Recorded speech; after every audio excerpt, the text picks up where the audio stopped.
नमस्कार साथियों, मीमांसा संस्कृत अकेडमी के YouTube चैनल पर आप सभी लोगों का हार्दिक अभिनंदन है। उम्मीद करते हैं कि आप स्वस्थ होंगे। साथियों, जैसा कि आप सभी लोग इस बात से भली भांति अवगत हैं कि हमारी सूक्तियों की श्रृंखला चल रही है और प्रतिदिन हम एक सूक्ति लेते हैं और इसी सूक्तियों की श्रृंखला को आगे बढ़ाते हुए आज हम अपनी अगली सूक्ति की ओर अग्रसर हैं।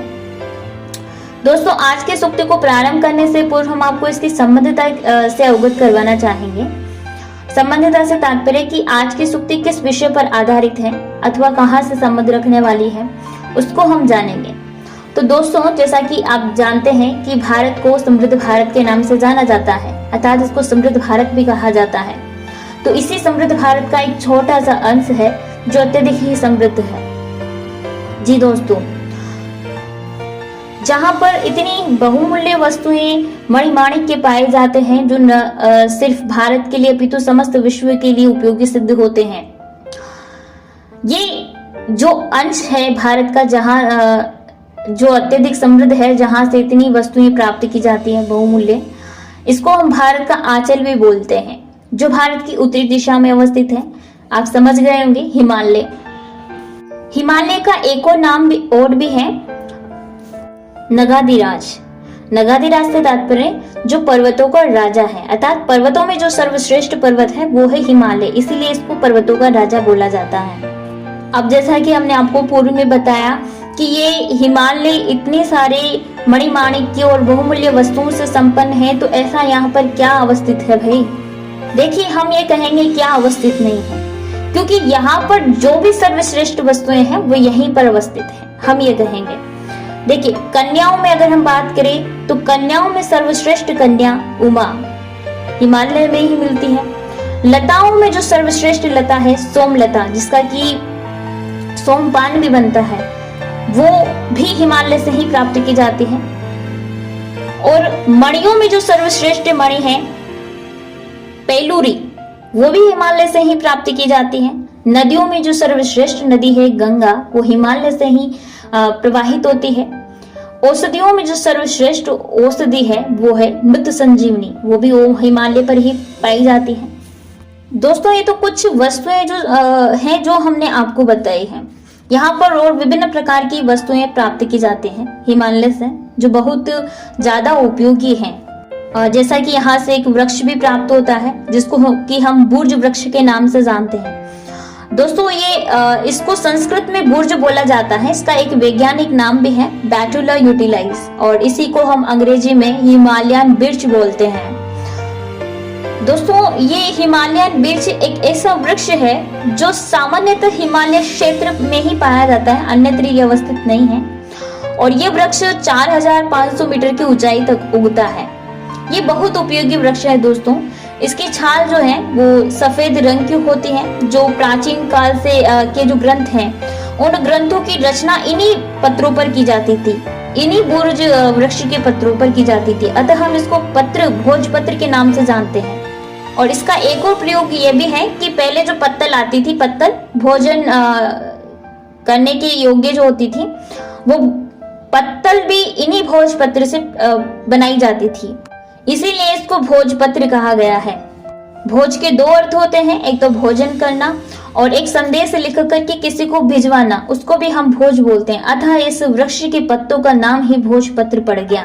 दोस्तों, हमारी आज की जो सूक्ति है ये कुमार संभव नामक महाकाव्य से ली गई है।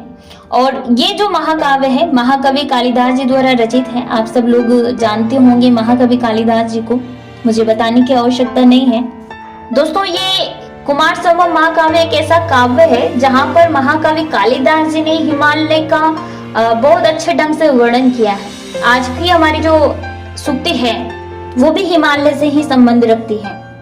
दोस्तों, ये जो सूक्ति है यहाँ से हमें एक सीख मिलती है और ये इस महाकाव्य की प्रथम सूक्ति है। इसकी क्या शिक्षाएं हैं और हिमालय की क्या विशेषताएं हैं, चलिए इस सूक्ति के साथ में बिना किसी विलंब के हम प्रारंभ करते हैं। हमारी सूक्ति है अनंत रत्न प्रभवास्यस्ते हिमं न सौभाग्य विलोपि जातम एको हि दोषो गुण सन्निपाते निमज्जतिन्दोः किरणे शिवाङ्कः, निमज्जतिन्दोः किरणे शिवाङ्कः। दोस्तों, महाकवि कालिदास जी ने इस श्लोक में बड़े ही मार्मिक ढंग से हिमालय का वर्णन किया है। जैसा कि हमारे श्लोक की प्रथम पंक्ति ही है, अनंत रत्न प्रभवास्यास्ते हिमं न सौभाग्य विलोपि जातम। अर्थात वो हिमालय जो है वो अनंत रत्नों से विभूषित है। ऐसा है, प्रथम शब्द से आप समझ पा रहे होंगे, अनंत रत्न प्रभवस्य।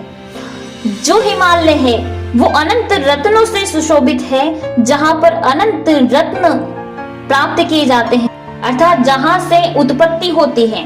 प्रभवस्य का तात्पर्य है जहां से उत्पत्ति हुई है, प्रभवस्य से हिमालय से उत्पत्ति हुई है। अब अनंत जो शब्द आया है उसका क्या तात्पर्य है?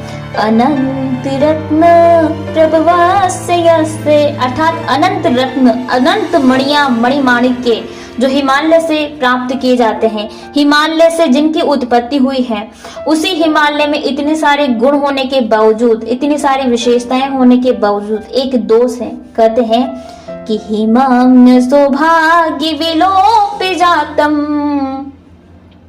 उसमें एक छोटा सा दोष है। वो दोष क्या है? हिम अर्थात बर्फ। उसी हिमालय से बर्फ भी निकलती है, जो कि उसका एक छोटा सा दोष है। किंतु हिमालय का सौभाग्य तो देखिए, सुभगस्य भाग्य, सुभगस्य भाग, जिसका सौभाग्य है, जिसका अच्छा भाग्य है, वो दोष विलोपित हो जाता है। अर्थात उस हिमालय का सौभाग्य उस हिम नामक दोष को विलोपित कर देता है। विलोपित का मतलब है समाप्त कर देता है।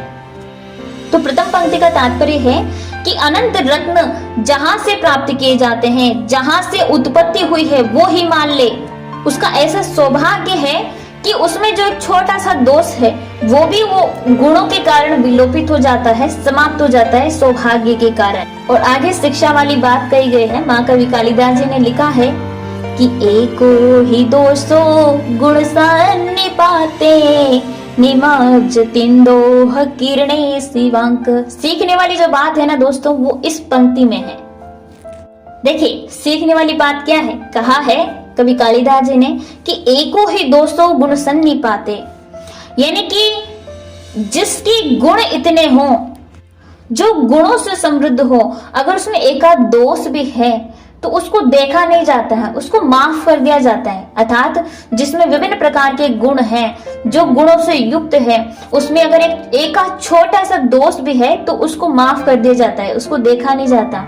और यहाँ पर बड़ी अच्छी सुंदर उपमा देते हुए महाकवि कालिदास जी कहते हैं कि निमज्जतिन्दोः किरणे शिवांक।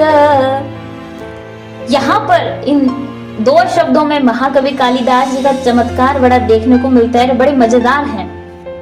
कहते हैं कि निमज्जतिन्दोः किरणे शिवांक, अर्थात जो हिमालय है उस हिमालय पर्वत की उपमा महाकवि कालिदास जी ने यहाँ चंद्रमा से दी है। चंद्रमा जो कि बहुत ज्यादा गुणों से संपन्न है, जिसकी बहुत चमक है, जो प्रत्येक मानव के अंदर शांति प्रदान करने वाला है, प्रत्येक मानव के अंदर शीतलता प्रवाहित करने वाला है, हमें शीतलता प्रदान करता है। जो सूर्य की जो रश्मियां हैं, जिनमें हम अत्यधिक देर तक रुक नहीं सकते हैं, उनसे हमें ये शीतलता प्रदान करता है।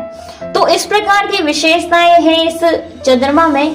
किंतु आप देख पाते होंगे कि इसमें एक छोटा सा काला धब्बा भी होता है, अर्थात एक छोटा सा काला चिन्ह भी होता है, इतनी सारी विशेषताओं और गुणों के होने के बावजूद भी, किंतु उसको देखा नहीं जाता है, उसको माफ कर दिया जाता है। तो यहाँ पर जो उपमा दी है, उस उपमा का तात्पर्य ये है कि जो सौभाग्य है हिमालय का, उस सौभाग्य के कारण उसका जो हिम नामक दोष है, जो बर्फ वहां से प्रवाहित होती है, वो भी विलोपित हो जाता है, वो भी समाप्त हो जाता है। उसी प्रकार से जिस प्रकार से चंद्रमा में एक छोटा सा काला धब्बा होता है और उसके गुणों के होने के बावजूद उसको देखा नहीं जाता है, उसको माफ कर दिया जाता है। तो यहाँ से दोस्तों हमें यह शिक्षा मिलती है कि कोई भी वस्तु अथवा व्यक्ति, उसमें अगर बहुत सारे गुण हैं, उसमें बहुत सारी विशेषताएं, किंतु उसमें एकाध दोष भी है, एकाध अवगुण भी है, तो उसको नहीं देखना चाहिए, उसको माफ कर देना चाहिए, अर्थात उसको देखा नहीं जाता है। तो ये शिक्षा हमें इस श्लोक से, इस सूक्ति से प्राप्त होती है। उम्मीद करते हैं आपको ये सूक्ति पसंद आई होगी। मुझे बहुत अच्छी लगती है सूक्ति। और देखिए, अगर आपको ये पसंद आए है तो आपने इसका आनंद लिया है, ये आनंद अत्यधिक लोगों तक पहुंचे, इसका विस्तार हो, आप इसके लिए इसको शेयर कीजिए, क्योंकि ये ज्ञान है दोस्तों, अपने तक सीमित नहीं रहना चाहिए। अगर हम आनंद ले पा रहे हैं, हमें प्रसन्नता हो रही है, हमें अत्यधिक हर्ष हो रहा है, तो ये आनंद कोई और को भी मिलना चाहिए। और ऐसा हर्ष, ऐसा महान आनंद अगर हमें मुफ्त में मिल जाए और इसको बांटने में हमें संकोच हो, तो फिर तो बात ये हो जाएगी कि हमने जो ज्ञान प्राप्त किया वो किसी और को ना मिले। तो जरूर आप इसको शेयर कीजिए ताकि ये ज्ञान अत्यधिक लोगों तक पहुंच पाए, वो भी आनंद उठा पाए। इसी के साथ आज की वीडियो का हम समाप्त करते हैं। फिर मिलते हैं अपने नेक्स्ट वीडियो में। आप सभी लोगों का तहे दिल से शुक्रिया, धन्यवाद।